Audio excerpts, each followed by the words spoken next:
Good morning, second Sunday of Christmas, and we read the Gospel of John. Humbly, we must recognize that God is too big for us. St. Augustine, in his Sermon 117, says, Si comprehendis non est Deus. If you have understood, if it has fit in your head, if it fits you perfectly, then what you have understood isn't God. Human reason is insufficient to explain the concepts of faith. Our mind cannot embrace or comprehend what the love of God truly means.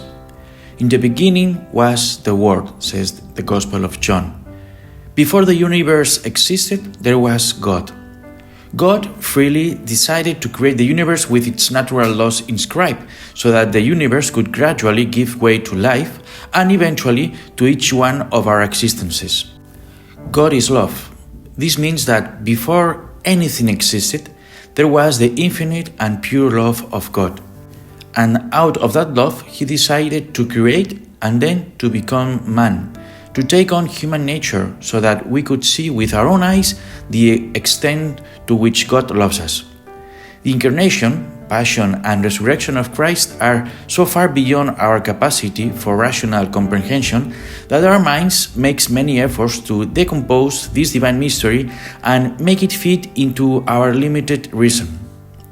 A distinction is made between the historical existence of Jesus and his biography. The existence of Jesus is in question, but his biography, his words, his deeds are.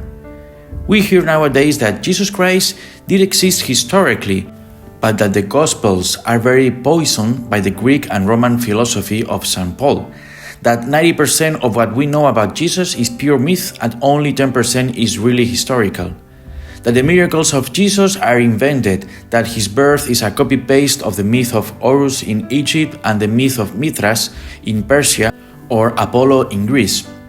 Everything that is too big for us about Jesus, we put it in the bag of mythology and invention.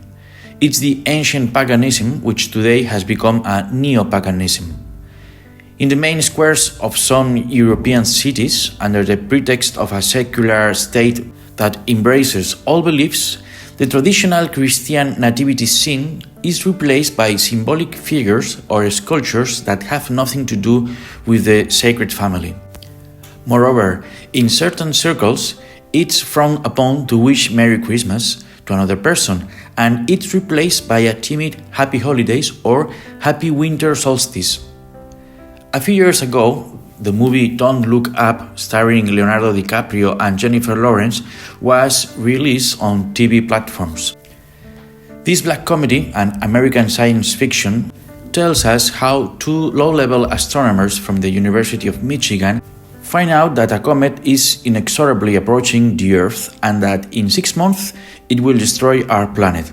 And when they want to warn all humanity of this important event, through the government first and then using the media, everyone takes it as a joke. They ignore this information and ridicule them, saying that they have much more important things to think about, slaves of economic interests. These two scientists, with news of vital importance for the good of humanity, are rejected and ridiculed by contemporary materialism, hedonism, and consumerism. What is the point of having so many millions if in 6 months the world is going to end? There are several possible readings of the film. Perhaps one of them is how the world rejects the data that science is providing about climate change that are leading us towards a collapse of civilization. But it drew my attention because it made me think of this sentence from the Gospel that we have read today.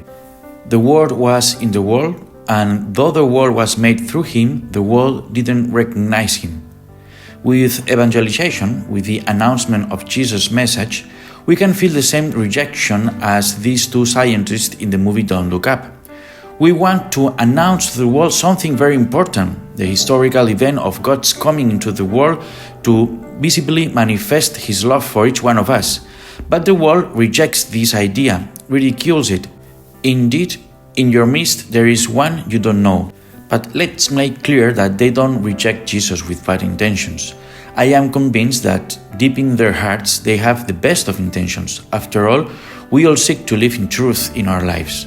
But to those who welcome him, to all who receive the message of Jesus, to those who believe in his name, he gives the power to become children of God.